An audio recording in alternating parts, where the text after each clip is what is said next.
Ya, Anda kembali bersama kami, saudara. Saya lanjutkan diskusi saya, Mas. Ya. Tadi kan kita sudah sampaikan bahwa sekitar 8 partai yang lolos ke parlemen.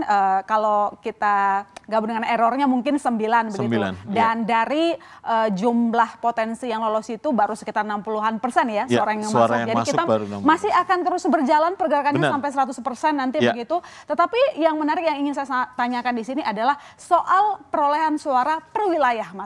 Mungkin akan lebih asik kayaknya kalau kita ngomongin Pulau Jawa yang selalu jadi rebutan dari di Pileg. Silakan kira-kira bagaimana? Karena tadi kalau kita lihat PDIP misalnya memperoleh suara tertinggi.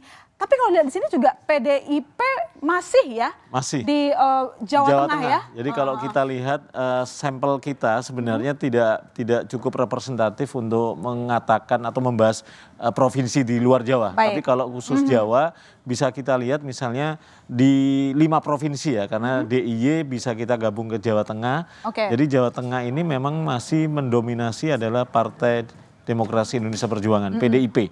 Jadi PDIP ini masih mendominasi dari hasil hitung cepat kita, dan kalau kita mereview hasil pemilu 2019 bahkan di kebelakang 2014 memang PDIP menjadi wilayah basisnya PDIP.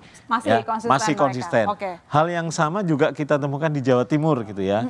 Meskipun Jawa Timur ini memang agak beda-beda saling bersalipan antara PDIP dan PKB gitu ya. 2019 itu PDIP meskipun selisihnya tipis.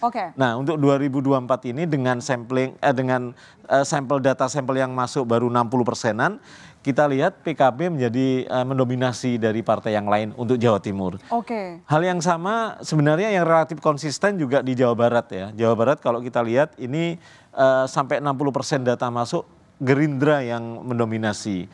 Dan ini sama ketika 2019 kemarin memang Gerindra cukup mendominasi di wilayah Jawa Barat. Nah, kita tahu tadi sudah diulas panjang lebar ya hasil hitung cepat Kompas, Pak Prabowo Gibran, pasangan Prabowo Gibran juga relatif unggul di wilayah Jawa Barat.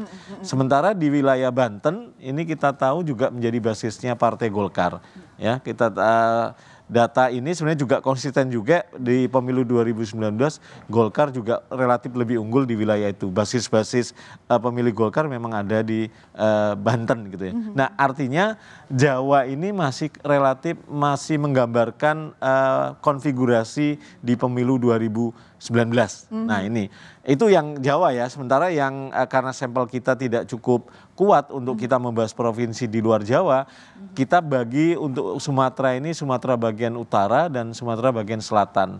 Sumatera bagian utara memang Golkar relatif lebih menonjol ya, sementara yang Sumatera bagian selatan ini Gerindra.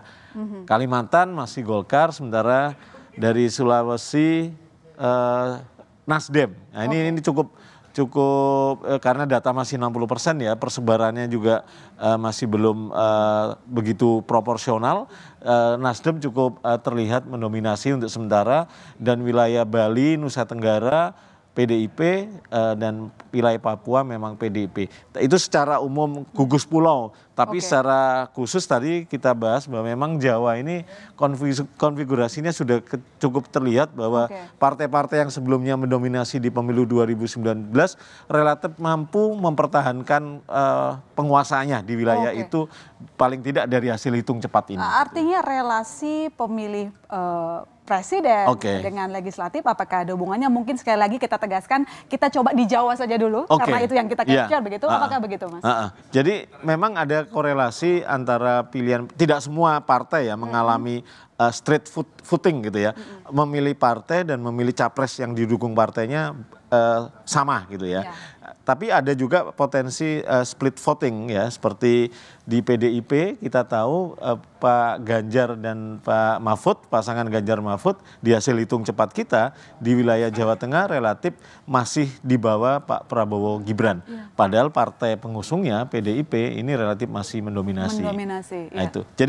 Jadi ada wilayah-wilayah yang secara ketika relasi antara pemilihan presiden dan pemilihan partainya tidak punya korelasi yang kuat atau split voting ya. pemilih tidak memilih sama antara partai dan capres yang diusung partai pilihannya itu. Jadi terjadi split gitu ya. Itu terjadi di Jawa Tengah terutama. Itu yang bisa kita lihat setidaknya dari hasil hitung cepat partai dan membandingkan dengan hasil hitung cepat pilpres gitu ya. Itu terjadi split voting. Ada konsistensi sama begitu ya. Perolehan suara unggul masing-masing partai di wilayah Jawa ini.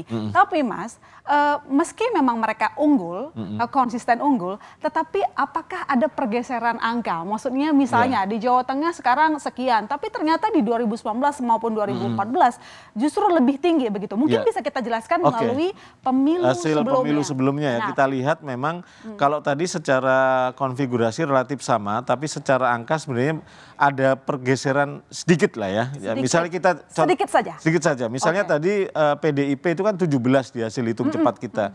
Di pemilu sebelumnya dia berada di angka 19,3 ya, secara umum ya, secara nasional dulu ini.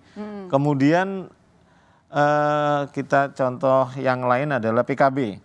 Ini Gerindra 12%, kita tadi hampir 14%-an. Jadi relatif 1-2% pergeserannya, berkurang maupun bertambah ya. Misalnya PDIP cenderung berkurang ya. Kalau kita lihat misalnya antara PKB juga relatif sama, 9-10% ya. Kita hasil PKB 2019 adalah 9,7%, sementara hasil hitung cepat kita hampir mendekati 10%. Artinya memang relatif tidak jauh berbeda gitu ya pergeserannya. Tapi yang cukup mencolok memang yang cukup mencolok PDIP dari 19 menjadi 17 di hitung cepat kita gitu ya. Artinya memang ini semakin memperkuat, secara konfigurasi juga relatif tidak jauh berbeda. Secara perolehan suara paling tidak membandingkan hasil hitung cepat ini dengan hasil pemilu yang mereka raih di 2019 juga tidak jauh selisihnya gitu ya. Tidak jauh selisihnya. Artinya kalau kita bisa simpulkan Jokowi efek, Jokowi efek mungkin efeknya ke pilpres ya, bukan ke partai. Tapi tidak ke pilpres. Tidak ke partai. Nanti kita akan bahas lebih jauh lagi Mas. Jangan kemana-mana saudara, kami masih akan segera kembali untuk Anda.